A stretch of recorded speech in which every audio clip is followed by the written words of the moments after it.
স্বামী স্ত্রীতে যদি মহব্বত না থাকে বাড়ি জাহান্নাম হয়। কি হয় বুঝেন না? যেই বাড়িতে স্বামী স্ত্রীতে মহব্বত নাই, আপনার বাড়িতে আপনি 1000 কোটি টাকার মালিক হন, গুলশানে আর বনানীতে বাড়ি থাকুক 40টা, কিন্তু স্ত্রীর সাথে মহব্বত নাই, আপনার বাড়ি আপনার জীবন জাহান্নামের জীবন। ওদের দেশে তাই, স্বামী তার স্ত্রীকে বিশ্বাস করে না, স্ত্রী তার স্বামীকে বিশ্বাস করে না। স্ত্রী তার স্বামীরে বলে যে আজকের রাতে আমার বয়ফ্রেন্ড আমার সাথে রাত কাটাবে, তুমি অন্য কোনো ফ্ল্যাটে অথবা রেস্টুরেন্টে গিয়ে থাকো। স্বামী বেচারা যদি অসন্তুষ্ট হয়ে পুলিশে খবর দেয়, যদি পুলিশকে স্বামী যদি তার স্ত্রীকে এই কাজে বাধা দেয়, তাহলে স্ত্রী 999 ডায়াল করে, সাথে সাথে থানা থেকে পুলিশ আসে। স্ত্রী নালিশ করে, আমি আমার বয়ফ্রেন্ড নিয়ে ঘুরবো, মার্কেটিং করব, রাত কাটাবো, সে আমার মৌলিক অধিকারের উপরে হস্তক্ষেপ করেছে, সে আমাকে বাধা দেয়। পুলিশ বলবে, বেটা তোমার স্ত্রী একটা বয়ফ্রেন্ড কেন, 15টা বয়ফ্রেন্ড নিয়ে থাকবে, তাতে তোর কি, যা বড় বাইরে চলে যা। এই হলো সভ্যতা। প্রিয় ভাই, সব বানানো কথা বলার অভ্যাস আমার নাই। আমার চোখে দেখেছি মা নিজের বাচ্চাকে পুশ চেয়ারে করে রাস্তা দিয়া ঠেলে নিয়ে যায়, আর কুত্তার বাচ্চা কোলে নিয়ে হাঁটে। এই সন্তান তার মাকে কেন শ্রদ্ধা করবে, কেন ভালোবাসবে? ওই স্বামী তার স্ত্রীর জন্য প্রাণ দিবে কেন? যে স্ত্রী তার স্বামীর সামনে ভিন্ন পুরুষের কণ্ঠলগ্ন হয়ে থাকে। এবং ওই স্ত্রীও বা স্বামীকে শ্রদ্ধা করবে কেন? যে স্বামী তার স্ত্রীর সামনে অন্য মেয়েদের বাহুলগ্ন হয়ে থাকে। ভালোবাসা নাই। সেই জন্য বৎসরের মধ্যে একদিন হলেও ভালোবাসার নামে ভনিতা করা লাগে বলে 14ই ফেব্রুয়ারি তারা বেছে নিছে। আমরা ওই জাতিকে বলি, আমি আজকে পরিষ্কার বলতে চাই, এটা বিশ্ব ভালোবাসা দিবস নয়, এটা বিশ্ব বেহায়া দিবস। আমার দরকার নাই তোমার ওই ভালোবাসা, কারণ আমার জন্মই হয়েছে ভালোবাসা দিয়া। আমার রাসূল বলেছেন, আদ-দীন আন-নাসিহা, ইসলাম হলো ভালোবাসা। ইসলাম মানেই ভালোবাসা, ইসলাম মানেই ভালোবাসা। আজকে তো আর দিবসের অভাব নাই। পিতৃ দিবস, মাতৃ দিবস, নারী দিবস, কন্যা দিবস, স্বাস্থ্য দিবস, কলেরা দিবস, বসন্ত দিবস। এখন আবার শুনতেছি নতুন ভাবে আর এক দেওয়াল লিখন হচ্ছে, বিশ্ব চিন্তা দিবস। আয়োজকদের জিজ্ঞেস করলাম, ভাই বিশ্ব চিন্তা দিবসের থিম কি, বিষয়টা কি? কয় যে আমরা অনেক ভেবেছি যে কি করা যায়, পরে আমরা চিন্তা করলাম বিশ্ব চিন্তা দিবসে আমরা পার্কে, রাস্তায়, আইল্যান্ডে, বিভিন্ন জায়গায় দলবদ্ধ হয়ে বসে চিন্তা করব যে আসলেই আমরা কোনো বিষয় চিন্তা করতেছি কিনা। এগুলো বিশ্ব চিন্তা দিবসের থিম। কপাল পড়েছে জাতির, আমাদের ভালোবাসা শিখায়। আমার ওইটার দরকার নাই। আমার বাংলাদেশের মতো, মুসলমানদের মতো যৌথ পরিবার পৃথিবীতে নাই। দাদা নিয়া মা, দাদা মা, নানি নানা, ভাই ভাতিজা, বাপ মা একসাথে খাইয়া না খাইয়া এক বাড়িতে আমরা থাকি। আমাদের এই ঐক্যবদ্ধ ফ্যামিলি কেন? আমরা শান্তিতে আছি কেন? পূজা রোজা একসাথে হয় কেন? এই জ্বালা সহ্য হয় না। আমাদের মতো তোরা জ্বলিস না কেন? এই জন্য, সেই জন্য আজ আমাদের ওরা মারবে, কিন্তু আমরা কথা বলতে পারবো না। वो कत्ल भी करते चर्चा नहीं होता, हम आह भी करते बदनाम हो जाता। ও যদি হত্যাও করে তা নিয়ে কোনো সমালোচনা পর্যালোচনা নাই, কারণ সমস্ত মিডিয়া তাদের হাতের মধ্যে। আর আমাকে যখন কলিজে আঘাত করে, আমি বেদনার্ত হয়ে তীরের আঘাতে জর্জরিত হয়ে যদি আমি আহ বলি, সেটা আমার বদনাম হয়ে যায়। বেটা তুই মুসলমান না করলি কেন? আও করতে পারবি না। যদি বলবে কি করবো, কই কিও করতে পারবি না। প্রিয় ভাই সব, সুম্মা রাদাদনাহু আসফালা সাফিলিন। দিন আসতেছে, বাদাল উসরি ইউসরা। এই রাত 12 ঘন্টা বেশি থাকবে না। মেঘ আসলে সূর্য ঢেকে যায়, চিরকালের জন্য সূর্য ঢাকা থাকে না, চিরকালের জন্য রাত থাকে না। অমাবস্যার রাতের অন্ধকার কৃষ্ণ ঘন এই রাতের শেষে পূর্ব দিগন্ত আলোকিত হয়ে সূর্য উদ্ভাসিত হয়ে যায়। মেঘে ঢাকা আকাশ, মনে হয় কুয়াশায় আর সূর্য দেখা যাবে না। এরপরে আল্লাহ তাআলা কুয়াশার মেঘের মধ্য থেকে সূর্যের আলো দিয়ে পৃথিবীকে উদ্ভাসিত করে দেন। আজ যে দুরবস্থা হয়েছে মুসলমানদের, এই দুরবস্থা থাকবে না, পরিবর্তন হবেই। ইসলামের সূর্য উদিত হবে হবে হবে ইনশাআল্লাহ।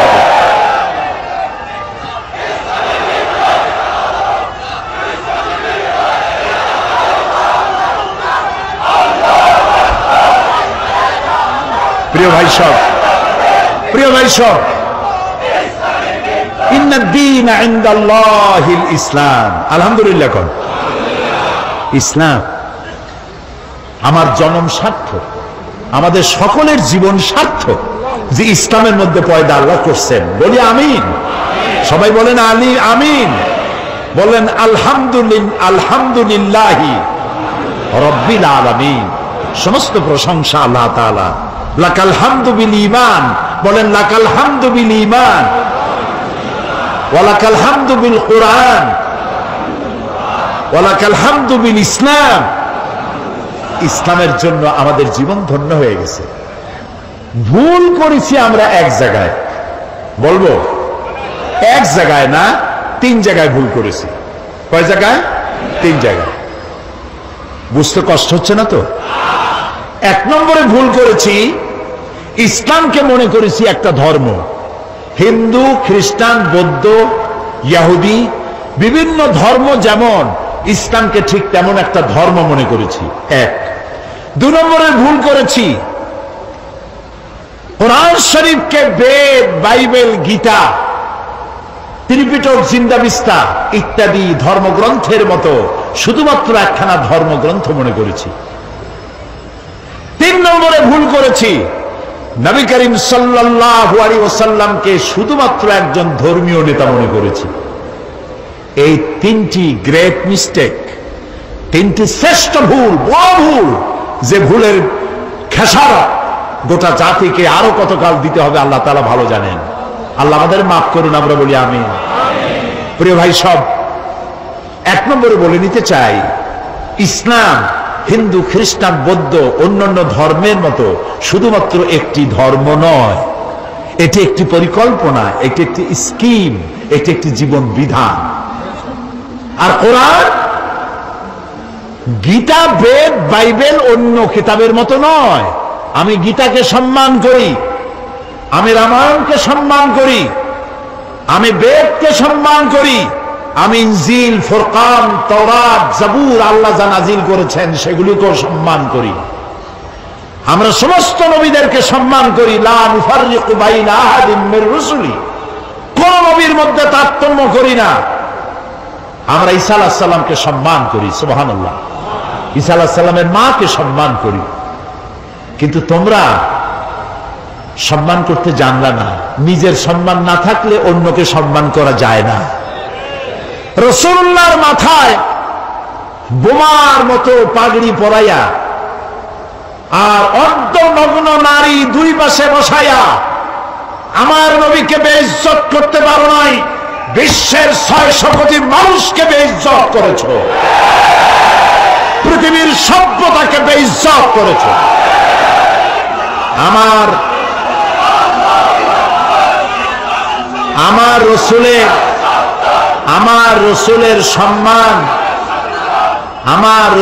সম্মান কচু পাতার পানি নয়, কলা পাতার পানি নয়। আমার রসুলের সম্মান হিমালয়ের পাহাড় সমান না। আমার রসুলের মর্যাদা আকাশ সমান না। আমার রসুলের মর্যাদা আল্লাহর আরশের সমান। আল্লাহর আরশ পর্যন্ত, আল্লাহর আরশে এই পৃথিবীর কোন মানুষকে আল্লাহ তাআলা দাওয়াত দেন নাই, আমার রাসূলকে দাওয়াত দিয়েছে। কাজী তাকে অমর্যাদা তোমরা করতে পারবে না, নিজেদেরকে অমর্যাদা করেছো। এ বিষয়ে আমি পরে কথা বলবো ইনশাআল্লাহ। এখন যেটা বলতে চাই, ইসলাম এটি একটি পূর্ণাঙ্গ জীবন ব্যবস্থা। আমি আগেই বলেছি এটি শুধু নামাজ রোজা হজ যাকাত নয়, এটি একটি জীবন ব্যবস্থা। দেখুন, নবী করিম সাল্লাল্লাহু আলাইহি ওয়াসাল্লাম যখন হেরা পাহাড় থেকে নামলেন, তিনি একটা দাওয়াত দিয়েছিলেন, ইয়া আইয়ুহান নাস কুলু কি কন্ত লা ইলাহা ইল্লাল্লাহ তুফলিহু। কি মজার কালেমা, আলহামদুলিল্লাহ। মুক্তির জন্য তোমরা এটা ঘোষণা দাও। নবী করিম সাল্লাল্লাহু আলাইহি ওয়াসাল্লাম এই ঘোষণার পর শান্তিতে থাকতে পারেন নাই, সাহাবায়ে কেরাম অত্যাচারিত হয়েছে। বুখারী শরীফের হাদিস, ওয়ান খাব্বাব বিন আল-আরিত রাদিয়াল্লাহু তাআলা আনহু আন্নাহু قال شكونا الى رسول الله صلى الله عليه وسلم وهو متوسد بردة له في ظل الكعبة। হযরত খাব্বাব বলেন, আমরা নবী করিম সাল্লাল্লাহু আলাইহি ওয়াসাল্লামের কাছে গেলাম, গিয়ে দেখি নবীজি কাবা শরীফের ছায়ায় চাদর মুড়ি দিয়ে আরাম ফরমাচ্ছেন। আমরা পাশে গিয়ে বললাম, আলা তাদউ লানা আলা তাস্তানসিরু লানা ইয়া রাসূলুল্লাহ, হে রাসূল আপনি কি আমাদের জন্য দোয়া করবেন না? আপনি কি আল্লাহর সাহায্য আমাদের জন্য কামনা করবেন না? আমাদের বেলালকে ওরা মেরে শেষ করলো, খাব্বাবকে মারলো, খুবাইবকে মারলো, আম্মারকে মারলো, সুমাইয়াকে শহীদ করলো। আর তো নির্যাতন সহ্য করতে পারি না, আপনি কি আমাদের জন্য দোয়া করবেন না? নবীজি উঠে বসলেন, বললেন, ও খাব্বাব, তোমাদের আগে এই পৃথিবীতে যারাই দ্বীনের দাওয়াত দিয়েছেন, ইসলামের দাওয়াত যারাই দিয়েছেন। আচ্ছা ভাই, আরেকটা কথা বলি, কোন কোন বইতে লেখা আছে ইসলামের প্রবর্তক মুহাম্মদ সাল্লাল্লাহু আলাইহি ওয়াসাল্লাম। এই কথাটা কিন্তু ঠিক না। ইসলামের প্রবর্তক আল্লাহ তাআলা। ইসলাম কার? কিছু লোক আছে বেয়াদব, এদেরকে বেয়াদব ছাড়া আমি আর কিছু বলতে পারি না। তারা বলে মওদুদীর ইসলাম, বাগদাদের ইসলাম, অমুক জায়গার ইসলাম, তমুক জায়গার ইসলাম, এই জাতীয় কথা যারা বলে তারা বেয়াদব। ইসলাম তো মুহাম্মদ রাসূলুল্লাহ সাল্লাল্লাহু আলাইহি ওয়াসাল্লামের নয়, ইসলাম হচ্ছে কার? চিল্লায়ে বলেন। সুতরাং কোন মানুষের নামের সাথে ইসলাম বলা বেয়াদবি। ইসলাম আল্লাহ দিয়েছেন। নবী করিম সাল্লাল্লাহু আলাইহি ওয়াসাল্লাম বলেছেন, খাব্বাব, তোমাদের আগে এই ইসলামের দাওয়াত নিয়ে যারাই আসছেন, প্রত্যেক নবীর সাথে তার সাথীদের সাথে এই জাতীয় ব্যবহার হয়েছে। তোমরা জানো না, যারা এই দিনের দাওয়াত দিয়েছে তাদেরকে ধরা হতো, ফায়ুহফারু লাহু ফিল আরদ, তাদের জন্য জমিনে গর্ত খনন করা হতো, ফায়ুজআলু ফিহা, এরপরে সেই গর্তের মধ্যে তাকে কোমর পর্যন্ত দাবায় দেওয়া হতো, সুম্মা ইউতা বিল মানশার, এরপরে করাত আনা হতো, ফায়ুদাউ আলা রাসিহি, এরপরে সেই করাত তার মাথার উপরে রাখা হতো, ফায়ুজআলু নিসফাইন, এরপরে করাত দিয়া চিরে জীবিত মানুষটিকে দ্বিখণ্ডিত করে ফেলে দেওয়া হতো। মা ইয়াসুদ্দুহু যালিকা আন দীনে, এত কষ্ট দেওয়ার পরেও একজন মুসলমানকেও তারা দ্বীনের রাস্তা থেকে এক চুলও সরাইতে পারে না। আমরা পারবো এরকম? পারবো? কারা কারা পারবো? আলহামদুলিল্লাহ। হাত নামা, হাত নামা, হাত নামা। রাসূলুল্লাহ বলছেন, শোনেন শোনেন শোনেন, নবী করিম সাল্লাল্লাহু আলাইহি ওয়াসাল্লাম বলছেন, ওয়াল্লাহি ওয়াল্লাহি লা ইউতাম্মান্নাল্লাহু হাদাল আমরা হাত্তা ইয়াসিরুর রাকিবু মান সারা ইলা হাদরামাউত। ও খাব্বাব, আমি আল্লাহর নামে কসম করি। কে কে কসম করছে? হুজুরে করিম সাল্লাল্লাহু আলাইহি ওয়াসাল্লাম আল্লাহর নামে শপথ করছি, সুবহানাল্লাহ। ও খাব্বাব, সেদিন বেশি দূরে নয়, যেদিন ইয়েমেনের রাজধানী সানা থেকে শুরু করে হাজার হাজার মাইল দূরে হাজারামাউত পর্যন্ত সুন্দরী যুবতী মেয়েরা রূপের পশ্চা নিয়ে, সদাগরেরা ব্যবসায়ীর মাইল নিয়ে, উট আর ছাগল আর ভেড়া নিয়ে যাতায়াত করবে হাজার হাজার মাইল। লা ইয়াখাফু ইল্লাল্লাহ, আল্লাহ ছাড়া কোনো ভয় তাদের দিলে থাকবে না। চোরের ভয়, ডাকাতের ভয়, ধর্ষণের ভয় থাকবে না। কে বলছে? কার নামে কসম করে? আল্লাহর নামে কসম করে বলছে। তারপরে রাসূলুল্লাহ বলছেন আবিল যিবু আলা গানামি, তবে হ্যাঁ এই ভয় থাকতে পারে, সাথে যদি উট ছাগল ভেড়া থাকে তো বাঘের ভয় তো থাকতেই পারে। আল্লাহর কথায়, রসুলের কথায় কোনো ঠাক থাকে না। কথা কি বোঝেন? একজন এক এলাকার এক বক্তা ছিল, ইলম কালাম কম। উনি মাহফিলে গিয়ে দেখতেন যে আলেম আছে কিনা, তাহলে ওয়াজ শর্ট করতেন। কারণ আলেম আছে কিনা তো বুঝবে কি করে? সেই জন্য তিনি বলতেছেন যে ভাই, আজকে আমি একটা পাতার ওয়াজ করব। সেই পাতাটার ফজিলত সাংঘাতিক। পানিতে পড়লে একরকম, ডান্ডায় পড়ে একরকম, এরকম একটি পাতার ওয়াজ করতে চাই। জনগণ বলল আমরা এরকম ওয়াজ শুনতেই চাই। তিনি বললেন দেখেন, ওই পাতাটা যদি নদীর মধ্যে পড়ে কুমির হয়ে যায়, আর পাতাটা যদি ডান্ডায় পড়ে বাঘ হয়ে যায়।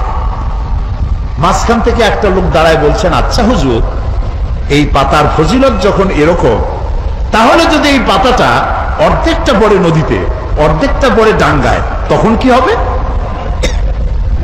মৌলভী সাহেব মনে করলেন আলেম তো আছে। ওয়াখির দাওয়ান আলহামদুলিল্লাহি রাব্বিল আলামিন, আসসালামু আলাইকুম ওয়া রাহমাতুল্লাহ।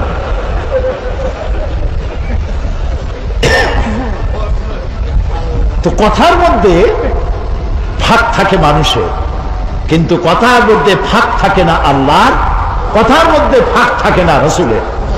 এখানে আল্লাহ তাআলা, রসুল বলছেন লা ইয়াখাফু ইল্লাল্লাহ, আল্লাহ ছাড়া কোনো ভয় থাকবে না। তারপরে যদি কেউ উট নিয়ে যায়, ছাগল নিয়ে যায়, আর পাহাড়িয়া বাঘ এসে যদি উট নিয়ে যায়, তাহলে রসুলের কথার মধ্যে তো অসুবিধা হয়ে গেল। লোকেরা বলবে, উনি বললেন আল্লাহ ছাড়া ভয় নাই, ভয় তো আছে। সেই জন্য রাসূলুল্লাহ বললেন আবিল যিবু আলা গানামি, এটা হতে পারে যে বাঘে তোমার উট ছাগল ভেড়া নিয়ে যাইতে পারে, কিন্তু সুন্দরীরা ধর্ষিতা হবে না, সদাগরের মাল চুরি হবে না, মানুষের জীবন নষ্ট হবে না, এরকম সমাজ আসবে। ওয়ালাকিন্নাকুম তাস্তাজিলুন, আসলে তোমরা খুব তাড়াহুড়ো করছো। তাড়াহুড়ো করো না, ধৈর্য ধরো। এটা পাওয়ার জন্য বহুত নবীদের জীবন দিতে হয়েছে, সময় লাগবে। ইসলাম শুধু নামাজ, রোজা, হজ, যাকাত নয়, শুধু দাড়ি, টুপি, মেসওয়াক নয়। দাড়ি, টুপি, জামা, মেসওয়াক, নামাজ, রোজা সহ বিশাল স্কিম, বিশাল পরিকল্পনা। আমরা সবটারে বাদ দিয়া শুধু খোলসটা ধরে আছি, আসলটা বাদ দিয়ে দিছি। আমরা যখন মসজিদে যাই তখন মুসলমান থাকি, কিন্তু আমি যখন দোকানে যাই তখন আমি মুসলমান থাকি না। কথা কি বোঝেন? কথা কি বোঝেন? হায় রে মুসলমান, বলতেও লজ্জা করে। এই যে ভেজাল ধরা আবিষ্কার, যখন ভেজাল ধরার জন্য ঢাকায় যখন অভিযান চললো, হায় হায় রে, কি দেখলাম! কি সব নাম করা হোটেলে কি খাওয়ায়! গরিবে খাইলে কয় যে ফ্যান খায়। এই যে ভাতের যে মার, ওইটার কি বলে এখানে? হ্যাঁ, মার বলে, মার। আমাদের পিরোজপুর, বরিশালে কয় ফ্যান। গরিবে যদি খায় ফ্যান, ওই ফ্যানটাকে বড় বড় হোটেলে এরকম সুন্দর কাপের মধ্যে দিয়ে একটু মশলা ছিটাইয়া, এইটার দাম 150 টাকা। এটা হলো রাইস স্যুপ। গরিবে খাইলে মার খাইছে, ফ্যান খাইছে। রসগোল্লা, বিরাট বিরাট নাম করা মিষ্টির দোকান, নাম বলবো না। রসগোল্লা বানায়, রসগোল্লা বানাতে গেলে ছানা লাগবে, যত ছানা লাগবে তত দুধ লাগবে। এখন এত দুধ, পয়সা খরচ হয় বেশি, আমার লাভ করা লাগবে বেশি। সেই জন্য দুধের ভিতরে টয়লেট পেপার ছেড়ে দিয়া, জাল দিয়া তাড়াতাড়ি ছানা বানায় ভালো হয়। ইন্না লিল্লাহি ওয়া ইন্না ইলাইহি রাজিউন।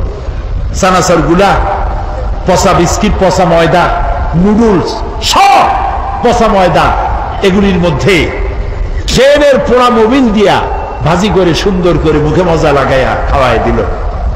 বিজ্ঞানীরা, বাংলাদেশের বিজ্ঞানীরা বলেছেন এই সব খাদ্য গর্ভবতী নারীরা যদি খায় বাংলাদেশ মেধাশূন্য হয়ে যাবে, চিন্তাশীল, মেধাশক্তি সম্পন্ন, ব্রেন শক্তি সম্পন্ন, দেশ চালাবার যোগ্যতা সম্পন্ন আলেম, রাজনীতিবিদ, অর্থনীতিবিদ পয়দা হবে না, দেশ শেষ হয়ে যাবে। অথচ রাসূলুল্লাহ বলেছেন, যে ব্যক্তি খাদ্যদ্রব্যে ভেজাল দেয় সে আমার উম্মত নয়, সে আমার দলভুক্ত নয়। তা আমি নামাজ পড়ার সময় মুসলমান, দাড়ি রাখার সময় মুসলমান, টুপি মাথায় দেওয়ার সময় মুসলমান, কিন্তু আমি যখন জমিন চাষ করি তখন লাঙ্গলে মাথা খারাপ হয় না গরুর মাথা খারাপ হয় আল্লাহই জানে, জমিনের আইল ঠেলিয়া একেবারে পুলসিরাত বানায় দেয়। অবশ্য চিটাগং এরকম কাম করে না। গরুর গোশতের নাম করিয়া মহিষের গোশত খাওয়ায়, খাসির গোশতের নাম করিয়া পাতি শ্রীগলের গোশত খাওয়ায়। নাউজুবিল্লাহ। প্রিয় ভাই সব, এটার নাম ইসলাম না। ইসলাম কি সেটাই বলতে চাই। ইসলাম এমন এক জীবন ব্যবস্থা দিয়েছিল, নবী করিম সাল্লাল্লাহু আলাইহি ওয়াসাল্লামের ইন্তেকালের পর ঐতিহাসিকরা লিখছেন, এক যুবতী সুন্দরী নারী মদিনা থেকে রওনা করেছে, কোথাও যাবেন। মুসলমান কারে কয় দেখেন, কোথাও যাবেন, সন্ধ্যা হয়ে গেছে। মেয়ে লোকটি ভাবলো, এখন যদি আমার আত্মীয় বাড়ি যেতে তো এখন অনেক দেরি, আমি একা একা কেন বেরোলাম? দুঃখে ক্ষোভে নিজের মাথার চুল নিজের ছিঁড়তে ইচ্ছে করছে তার। আহারে, এখন যদি আমি কোনো পরপুরুষের সামনে পড়ি তাহলে তো আমার সারা জীবনের লালিত সতীত্ব ধ্বংস হবে, আমার অলংকার আদি চুরি হবে। ভয়তে চোখ দিয়ে পানি পড়তেছে।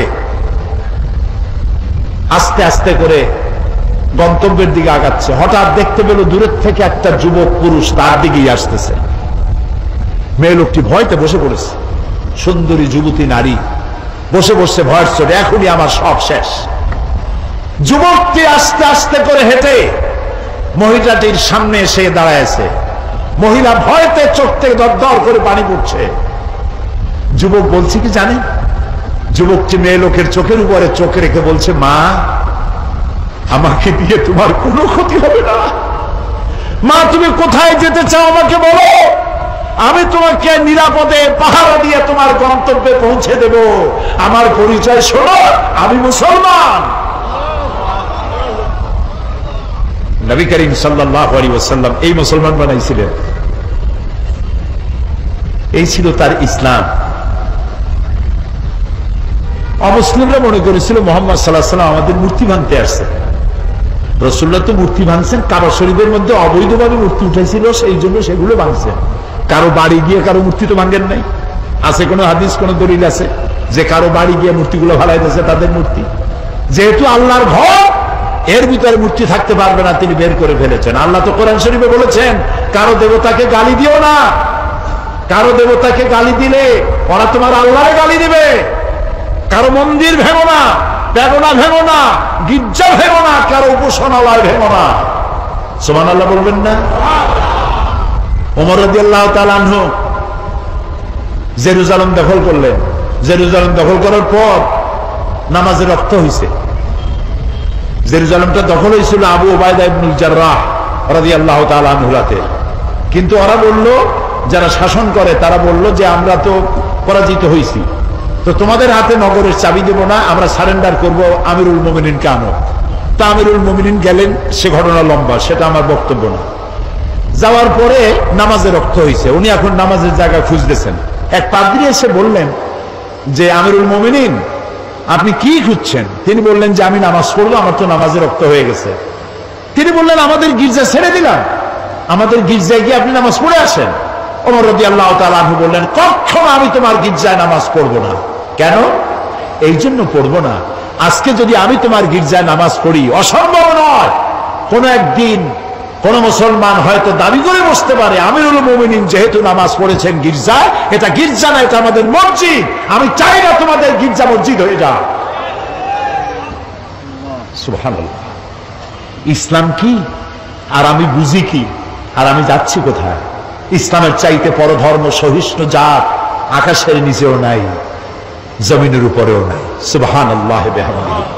প্রিয় ভাই সব, সুতরাং নবী করিম সাল্লাল্লাহু আলাইহি ওয়াসাল্লাম এই সুন্দর ইসলাম দিলেন।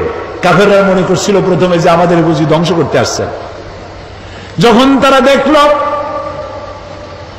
নবীজির শাসনে ইসলাম রাষ্ট্রীয় ফর্মুলায় আসার পর বৃদ্ধরা ভাতা পায়, বয়স্করা ভাতা পায়, বেকারেরা ভাতা পায়, খাবারের অভাব কারো নাই, সকলের ঘরে দুয়ারে দুয়ারে খাবার, নিরাপত্তার প্রশ্নে মানুষের দরজা খুলে ঘুমায়, চোরের ভয় নাই, ডাকাতির ভয় নাই, যারা চোর ছিল ডাকাত ছিল তারা মানুষের সম্পদের পাহারাদার হয়ে গিয়েছে।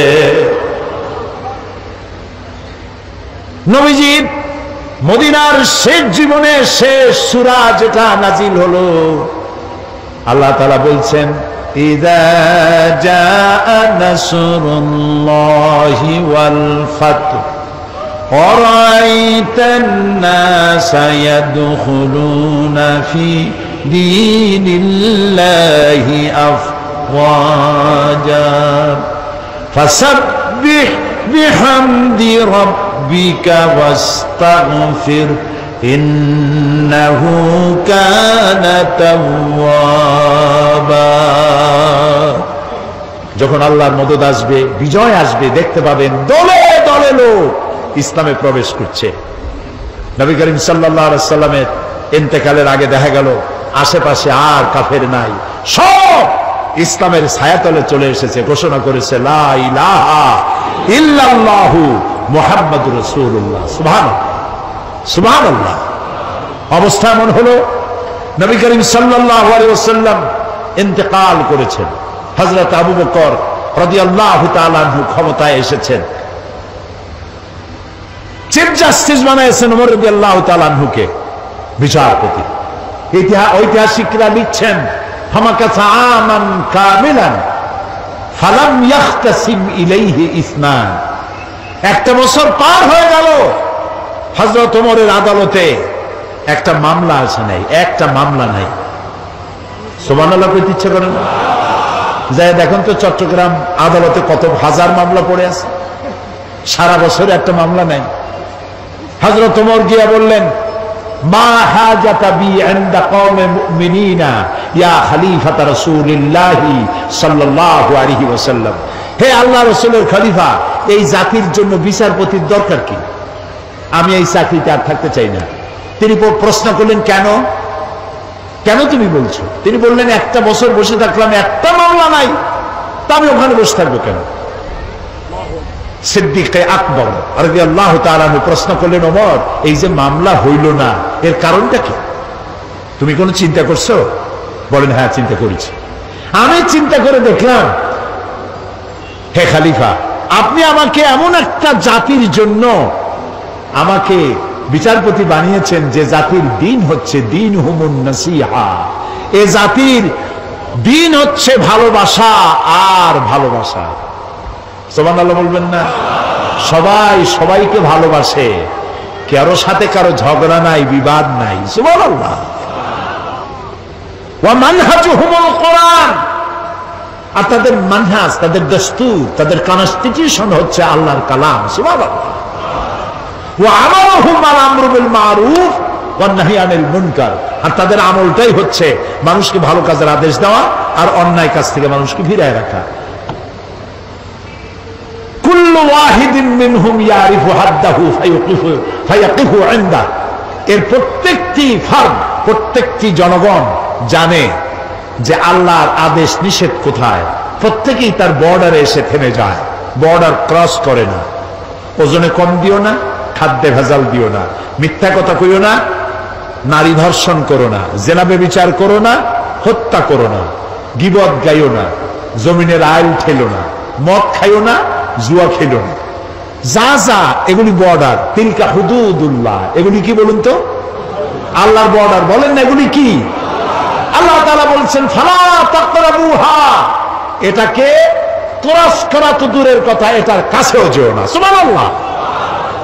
কুল্লু ওয়াহিদুম মিনহু ইয়ারিফু হাদ্দাহু ফায়াকিফু ইনদা, বর্ডারে দাঁড়ায় যায়, বর্ডার ক্রস করে না।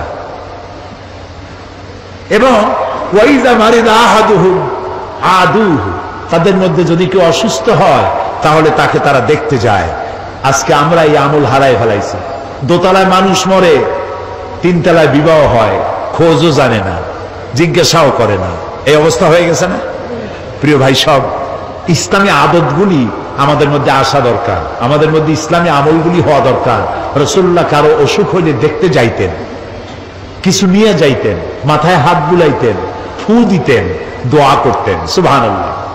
আপনার শত্রুও যদি হয়, অসুস্থ হয়েছে, আপনি যদি তাকে দেখতে যান, একটু কমলা নিয়ে যান, একটু বেদানা নিয়ে যান, একটু আঙ্গুর নিয়ে যান। আপনার সাথে শত্রুতা থাকবে, চক্ষু লজ্জার সৃষ্টি হবে। তাহাদ্দু তাহাব্বু, হাদিয়া দাও, মোহব্বত বাড়বে। আর সালাম দাও, গণ গণ সালাম দাও। সুবহানাল্লাহ। আফসুস সালাম, রাসূলুল্লাহ বলেছেন সালাম দাও, বেশি করে সালাম দাও। সুতরাং নবী করিম সাল্লাল্লাহু আলাইহি ওয়াসাল্লাম যে জীবন ব্যবস্থা এনেছিলেন, সেই ব্যবস্থা ছিল এরকম, যেখানে ঝগড়াঝাটি ছিল না, মারামারি ছিল না। এই হলো ইসলাম। সেই ইসলাম এই পৃথিবীতে যাতে আর উঁচু না হতে পারে, এই পৃথিবীটাকে ধ্বংস করার জন্য যত মতবাদ তৈরি হয়েছিল সব শেষ, পুঁজিবাদ শেষ, কমিউনিজম শেষ। মানুষের গন্তব্য ছিল ইসলামের দিকে। কোন দিকে গন্তব্য? ইসলামের দিকে। সেই ইসলাম যেন আগাতে না পারে, সেই জন্য মুসলমানদের নাম দিতে হবে সন্ত্রাসী। কি নাম দিতে হবে? সন্ত্রাসী। শুরু হয়ে গেল সন্ত্রাস, পৃথিবী জুড়ে সন্ত্রাস শুরু হয়ে গেল। বর্তমান পৃথিবীতে সন্ত্রাস নাই এমন কোন দেশ আছে বলে আমার জানা নাই। সারা দুনিয়া জুড়ে সন্ত্রাস। এই মাহফিল হওয়ার কথা ছিল কবে বলেন? ডিসেম্বর মাসে বোমা খইয়ের মতো ফুটতে লাগলো চতুর্দিকে। কেন ফুটাইলো? তারা বলতে চায় তারা আল্লাহর আইন প্রতিষ্ঠা করবে। কার আইন? আল্লাহর আইন প্রতিষ্ঠা করবে। এখন আল্লাহর আইন প্রতিষ্ঠার জন্য বোমা মারবে। শুরু হয়ে গেল বোমা। একসাথে বাংলাদেশের কতগুলি 63টা জেলায় বোমা শুরু হলো। আমরা এগুলোর নামও শুনি নাই জীবনে। নাম হলো জামাতুল মুজাহিদিন, হরকতুল জেহাদ, তারপরে আর একটা কি, না না না,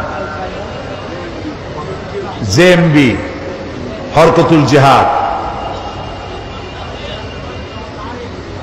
হিজবুত তাহরীর।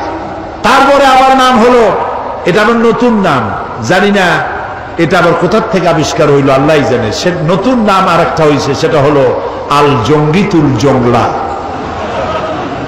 একটা আল শব্দ বসাই দিলেই মনে হবে যেন ওটা ইসলাম। এখন তারা ইসলাম প্রতিষ্ঠা করবে বোমা মারিয়া। এটা কি জন্যে? আল্লাহর আইন। আমাদের স্লোগান ছিল আল্লাহর আইন চাই, আর কি চাই বলেন না সবাই? আল্লাহর আইন চাই। আর আল্লাহর আইনকে বদনাম করার জন্য শোনেন, মাথা কাটায় শোনেন কথা, আল্লাহর আইনের কথা যাতে আর পৃথিবীতে উচ্চারিত হতে না পারে, জিহাদের নাম যাতে মুসলমানেরা না নিতে পারে, সেই জন্য শুরু হলো ষড়যন্ত্র।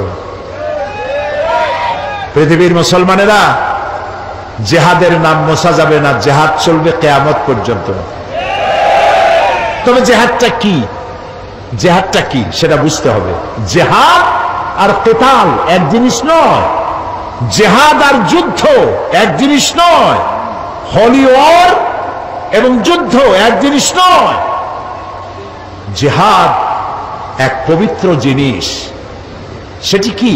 সেটি হচ্ছে জিহাদের আবিধানিক এবং পারিভাষিক অর্থ হচ্ছে যে কোনো উদ্দেশ্যকে সফলতার শীর্ষে পৌঁছে দেওয়ার জন্য যে প্রাণান্তকার প্রচেষ্টা করা হয়, ওই প্রচেষ্টার আরবি নাম হলো জিহাদ। এটা যুদ্ধ নয়। এখন আমার মূল লক্ষ্য ইসলাম প্রতিষ্ঠা। আমার মূল লক্ষ্য কি? এই ইসলাম প্রতিষ্ঠার জন্য আমি যদি বই লিখি, তাহলে এটা আমার লেখার জিহাদ। আমি এটা প্রতিষ্ঠার জন্য যদি আমি বক্তৃতা করি, এটা আমার বক্তৃতার জিহাদ। এটা প্রতিষ্ঠার জন্য যদি আমি মাল খরচ করি, তাও এটা আমার মালি জিহাদ। আর যদি এই আন্দোলনকে ব্যাহত করার জন্য অন্য কোন রাষ্ট্র যদি ঝাঁপাইয়া পড়ে, তাহলে কেবলমাত্র রাষ্ট্রের পক্ষ থেকেই সেইটার মোকাবেলা করার জন্য সশস্ত্র জিহাদের হুকুম আসতে পারে। কোন রাজনৈতিক দল, কোন ব্যক্তি জিহাদের অর্ডার দেওয়ার কোন ক্ষমতা নাই, এখতিয়ার নাই, এই অনুমতি ইসলাম দেয় না। কারো বাবার হিম্মত নাই অন্ধকারের ভিতরে দল বানাইয়া বোমামের ইসলাম কায়েম করবে। এটা ইসলাম নয়, এটা শয়তানি। ইসলামকে বদনাম করার জন্য তারা এই পন্থা অবলম্বন করেছে। প্রিয় ভাই, সব কথাগুলি আপনাদেরকে শুনতে হবে। মানব সমাজে নবীদের দাওয়াত কবুল করেছেন, তাদেরকে একেবারেই আইনগুলি একসাথে আল্লাহ দেন নাই। আল্লাহর কায়দাটা দেখেন। আল্লাহ তো ইচ্ছা, সবচাইতে ক্ষমতা কার বেশি? যারা জবাব দেন নাই তারা কিন্তু বিপদে আছেন। কারণ হলো কোন কোন প্রশ্ন আছে জবাব দিতে হয় পুরুষের মতো ঠাস ঠাস করে জবাব দিতে হয়। ইমানের প্রশ্ন সব থেকে বেশি ক্ষমতা কার? ইনফিনিট পাওয়ার, সীমাহীন শক্তির মালিক কে? কারো মোহতাজ তিনি নন, কাউকে পরোয়া করেন না, কারো কাছে কৈফিয়ত দেন না, সকলকে কৈফিয়ত দিতে হবে তার কাছে। সেই আল্লাহ তাআলা যদি ইচ্ছে করতেন, আল্লাহ বলছেন ওয়ালাউ শাআ লাহাদাকুম আজমাইন, সূরা আন-নাহল। আল্লাহ তাআলা বলছেন আমি ইচ্ছে করলে সবাই হেদায়েত করে দিতে পারতাম। তা আল্লাহ তো আগেই বলেছেন আমি এটা করব না, যেহেতু আমি তোমার জ্ঞান দিচ্ছি, এটা আমি করব না। আইন আস্তে আস্তে দেব। নবী করিম সাল্লাল্লাহু আলাইহি ওয়াসাল্লাম নবুয়ত পেলেন, নামাজ কি ওই সাথে হয়েছে? ওই সাথে হয়েছে। অনেক বছর পর নামাজ আসছে, তার অনেক বছর পর রোজা, তার অনেক বছর পর হজ, তার অনেক পরে যাকাত। ইমপ্লিমেন্টেশন, ইসলামের আইনের প্রয়োগ ধীরে ধীরে গ্রাজুয়ালি, একসাথে নয়। আল্লাহ প্রথমে মানুষের জেহেন, মেন্টালিটি তৈরি করেছেন, মোটিভেটেড করেছেন, মোটিভেশন করেছেন, তারপরে আইন দিয়েছেন একটু একটু করে। একটা দৃষ্টান্ত দেই, দেব একটা দৃষ্টান্ত দেই। সত্য মুসলমান, সব ব্যাপারে আইন আসছে, কিন্তু মত সম্পর্কিত আইন তখনো আসে নাই। ইসলাম কবুলকারী মুসলমানেরা কেউ কেউ তখনো শরাবের ব্যাপারে কোন আইন আসে নাই বলে শরাব পান করতেন। প্রশ্ন উঠল, হে রাসূল, এই যে মদটা খাইয়া মাতলামি করে টরে, এসব ব্যাপারে তো কোনো আইন টাইন আসলো না, এটা বিষয়টা কি? তো রাসূলুল্লাহ কথা বলতেন না যতক্ষণ জিবরাইল না বলে, জিবরাইল যতক্ষণ বলতেন না যতক্ষণ আল্লাহ রাব্বুল আলামিন প্রশ্নের জবাব দিলেন, وَيَسْأَلُونَكَ عَنِ الْخَمْرِ وَالْمَيْسِرِ قُلْ فِيهِمَا إِثْمٌ كَبِيرٌ وَمَنَافِعُ لِلنَّاسِ। হে নবী, আপনাকে প্রশ্ন করা হয় মদ এবং জুয়া সম্পর্কে, আপনি বলুন এ দুটোই ভালো জিনিস নয়, কল্যাণমূলক নয়, তবে এর মধ্যে মানুষের কিছু কল্যাণ আছে। মদের মধ্যে, জুয়ার মধ্যে মানুষের কিছু কল্যাণ আছে। 10 টাকা দিয়ে লটারিতে টিকিট কিনছে, যদি লাগিয়ে যায় তো 10 টাকার টিকিটে লেক্সাস গাড়ি পেয়ে গেছে, 10 কোটি টাকা পেয়ে গেছে। এখন জিন্দিগি যে গাড়ি দেখে নাই, 10,000 টাকা জীবনে ওর বাবাও চোখে দেখে নাই, সে যদি 1 কোটি টাকা হাতে পায়, ও কি দুনিয়ার আর দুনিয়া মনে করবে? ওর সামনে তো মেয়ে লোক তো যাইতেই পারবে না, যা খুশি তাই করবে। সেই জন্য কল্যাণ আছেই, রাতারাতি আঙ্গুল ভুলে কলা গাছ হইতে পারে। মদ খাইলে কিছু সময়ের জন্য রাজা রাজা ভাব একটু হইতে পারে, কিন্তু ওয়া ইসমুহুমা আকবারু মিন নাফিহিমা, কিন্তু উপকারের চাইতে অপকারিতা বেশি। কে বললেন? আল্লাহ তাআলা। এটা এই আয়াত নাজিল হওয়ার পর যে সমস্ত মুসলমানরা মদ পান করতেন, ওনারা মনে করলেন যে মানুষের কল্যাণ আর অকল্যাণ আল্লাহর চাইতে তো কেউ ভালো বোঝার কথা না। তিনি যখন বলছেন কল্যাণের চাইতে অকল্যাণ বেশি, কাজী এটা পান করব না। 25% শরাবখোর শরাব ছেড়ে দিল। আরেকদিন এর কিছুকাল পরে একদিন নামাজ পড়তে গেছেন একজন ইমাম, ইমামতি করছেন তিনি, যিনি একটু আগে খাই আসছে। 17 পারা শুরু করে 23 পাড়ায় গিয়ে ঢুকছে, মাথা তো ঠিক নাই। রাসূলের কাছে প্রশ্ন করলো যে এই তো নামাজ পড়লো ইয়া খাইয়া, এখন তো নামাজের মধ্যে প্যাঁচ লাগাই ফেলাইছে, এখন কি হবে? আল্লাহ তাআলা বলে দিলেন লা তাকরাবুস সালাত ওয়া আনতুম সুকারা হাত্তা তা'লামুনা মা তাকুলুন। যত তোমরা ওই অবস্থায় নামাজ পড়া তো দূরের কথা, নামাজের কাছেও যেও না যতক্ষণ তোমরা না বুঝো যে তোমরা কি বলছো। মাথার থেকে মদের ক্রিয়া না যাওয়া পর্যন্ত নামাজ পড়া তো দূরের কথা, কাছেও যেও না।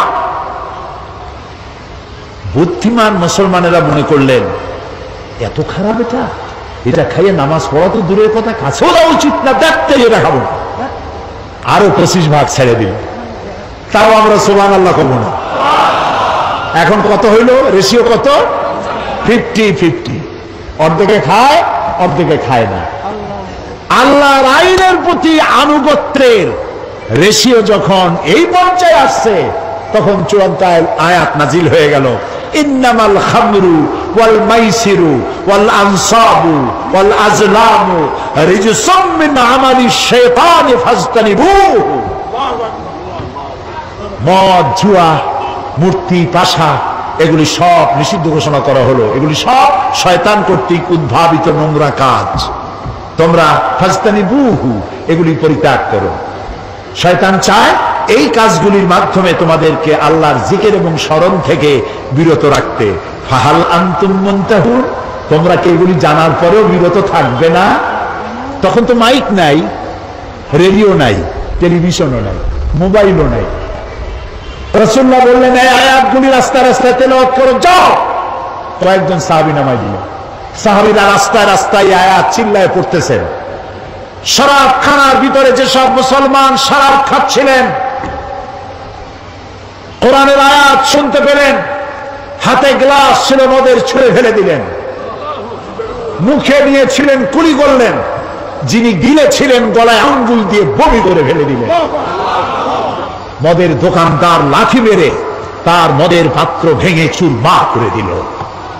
এর নাম মুসলমান, এর নাম ইসলাম, এর নাম ইসলাম। ঠাইসা দুনিয়া লা ইকরাহা ফিদ্দীন, দিনের মধ্যে কোনো বাড়াবাড়ি নাই। আমাদের ধর্মনিরপেক্ষ ভাইরা ওনারা লা ইকরাহা ফিদ্দীন নিছেন ওনাদের ধর্মনিরপেক্ষের দলিল হিসাবে। না বুঝলে যা হয়। একজন মুরব্বী ওই দলের, নাম নেব না, বুঝে নিয়েন, বেঁচে নাই তিনি, মুখে দাড়ি ছিল। আমি একদম বললাম, বড় ভাই এই ধর্মনিরপেক্ষ না থাকলে কি হয়? এইটারে বাদ দিলে আমরা তো কাছাকাছি হইতে পারি। আপনি আমার পাকা ধানে মই দেন নাই, আমিও আপনার হালের গরু পিটায় মারি নেই। আপনাদের সাথে আমাদের কোনো শত্রুতা নাই। এটা করেন কেন? এটা বাদ দিতে পারেন না? কয় কোন কি? আল্লাহ নিজেই তো ধর্মনিরপেক্ষ। আস্তাগফিরুল্লাহ, কয় কি? আল্লাহর চাইতে ধর্মের পক্ষে কেউ আছে? এই তো কেবল আমি তো শুরুই করছি না দিন আইন্দাল্লাহ ইসলাম। আল্লাহ তো বলছেন আমার কাছে পছন্দ কেবলমাত্র ইসলাম। ধরে কোন কি? আমার কাছে পছন্দনীয় কেবলমাত্র ইসলাম। আল্লাহ তো সব থেকে ধর্মের পক্ষে, আর আপনি কোন কি? কয় যে ওই যে আছে লাকুম দিনুকুম ওলিয়া দিন, ওটাও তো ধর্মের পক্ষে। লাকুম দিনুকুম ওলিয়া দিন, তোমার জন্য তোমার ধর্ম, আমার জন্য আমার ধর্ম। তার মানে কি? তার মানে হলো তুমি তোমার ধর্মের পক্ষে থাকো, আমি আমার ধর্মের পক্ষে থাকি। সুবহানাল্লাহ। প্রিয় ভাই সব, ইসলাম এসেছে এইভাবে, মার দাঙ্গা করে আসে নাই। দেখেন না রাসূলের, আমি কি বলবো, আমি তো বলে শেষ করতে পারবো না। নবী করিম সাল্লাল্লাহু আলাইহি ওয়াসাল্লাম তখনও পর্দার আয়াত নাজিল হয় নাই। সাহাবীরাও বসা, মেয়ে লোকও বসা পাশাপাশি। এক যুবক মহিলা, এক যুবক পুরুষ, একটা সুন্দরী যুবতী, চেহারা ভালো লাগছে, তার দিকে এরকম তাকায় আছে। রাসূলুল্লাহ কিচ্ছু বললেন না, শুধু হাত দিয়ে মাথাটা ধরিয়া যুবকের আরেক দিকে ঘুরাই দিলেন, মুখ দিয়ে কিচ্ছু বললেন না। যুবক মেসেজ পেয়ে গেছে না? এটার নাম ইসলাম। মারামারি নয়, কলজায় কষ্ট দেওয়া নয়, বোমা মারা নয়, ঠ্যাঙ্গা মারা নয়। আল্লাহ তাআলা বলছেন ফাবিমা রাহমাতিন মিনাল্লাহি লিনতা লাহুম ওয়ালাউ কুনতা ফাজ্জাল গালিযাল কলব লাম ফাদ্দু মিন হাওলিক। হে রাসূল, আপনার প্রতি আল্লাহর দয়া হলো এই, আপনার কলজাটারে আল্লাহ একদম নরম বানাই দিয়েছে। যেই কাছে আসে সিমেন্টের মতো লাগিয়ে যায়। যদি আপনার মেজাজ খারাপ হইতো, কলজাটা যদি শক্ত হইতো, কেউ কাছে আসতো না, সব দূরে সরে যেত। ইসলাম আসছে ভালোবাসা দিয়ে, সুবহানাল্লাহ। আপনারা বলতে পারেন তাহলে যুদ্ধ হইল কেন? বদর, ওহদ, হুনাইন, ইয়ারমুক, তাবুক, খন্দক হইল কেন? প্রত্যেকটি যুদ্ধ ছিল ডিফেন্সিভ, আত্মরক্ষামূলক। রাসূলুল্লাহ নিজে যুদ্ধ শুরু করেছে, এরকম একটি যুদ্ধের প্রমাণ কেউ দেখাতে পারবেন না। রাতের বেলায় কোন সাহাবীদের পাঠায় দেন নাই, এই গোত্রের লোকের আমার উপর ঈমান আনে নাই, আমার জ্বালাইছে, যাও আগুন জ্বালাইয়া পোড়ায় দাও। আছে এমন? সব থেকে রাসূলকে কে জ্বালাইছে বেশি? আব্দুল্লাহ বিন উবাই। এই আব্দুল্লাহ বিন উবাই রাসূলুল্লাহকে এত জ্বালাইলো, মরার সময় ছেলে পাঠাই দিল, রাসূলুল্লাহকে বলো আমার এই জন্য, আমি যা করছি আমার তো দোজখ ছাড়া উপায় নেই। তো রাসূলুল্লাহর একটা জামা যদি আমারে দিতেন, আর তিনি যদি আমার জানাজাটা পড়তেন, নবী করিম সাল্লাল্লাহু আলাইহি ওয়াসাল্লাম জামা দিয়ে দিলেন। জানাজা পড়তে রওনা হয়েছেন, হযরত ওমর রাদিয়াল্লাহু তাআলা বলছেন, ইয়া রাসূলুল্লাহ, ওর জানাজা পড়বেন আপনি? এত কষ্ট দিল আপনাকে, ইসলামকে এত জ্বালাইলো, তার জানাজা পড়বেন আপনি? আল্লাহ তাআলা আয়াত নাযিল করলেন, এদেরকে আমি ক্ষমা করব না। রাসূলুল্লাহ বললেন আমি 70 বার মাফ চাইবো। আল্লাহ বললেন 100 বারও যদি ক্ষমা চাওয়া হয় মাফ করা হবে না। আপনি যদি ক্ষমা চান অথবা ক্ষমা নাই চান, আমি তাকে ক্ষমা তো করবই না, আর কোনদিন এদের কবরের কাছে আপনি দাঁড়াবেন না। প্রিয় ভাই সব, মারদাঙ্গা করে ইসলাম আসে নাই। ইসলাম এসেছে পরিপূর্ণ মহব্বতের মধ্য দিয়ে, ভালোবাসার মধ্য দিয়ে ইসলাম পৃথিবীতে এসেছে। সুতরাং যারা বোমা মারতেছে ওরা ইসলাম বোঝে নাই। ইসলাম মানেই তো শান্তি। ইসলাম মানে কি কন্ত? শান্তি। আসলাম তু, সারেন্ডার করলাম। আল্লাহ বললেন ইব্রাহিম আলাইহিস সালাম রে, আসলিম, সারেন্ডার করো। ইব্রাহিম আলাইহিস সালাম বললেন কি? আসলাম তু। আল্লাহ তাআলা বলেন ইব্রাহিম আসলিম। ইব্রাহিম আলাইহিস সালাম বললেন আসলামতু লিরাব্বিল আলামিন, সারেন্ডার হয়ে গেলাম, আত্মসমর্পিত হয়ে গেলাম। ইসলাম মানে শান্তি। আর আত্মসমর্পণ করে যারা, তারা হলো মুসলমান। আর আল্লাহর 99টি নামের মধ্যে একটি নাম হলো সালাম। সালাম মানে শান্তি। আমাদের সাথে একজনের আরেকজন যখন দেখা হয় আমরা কি বলি? আসসালামু আলাইকুম। আর আপনি কি করবেন শুনলে? ওয়ালাইকুম আসসালাম। ভুলবেন না, কিন্তু ভুলবেন না। সালাম দিবেন গণ গণ, যার সাথে যার দেখা হয় আসসালামু আলাইকুম।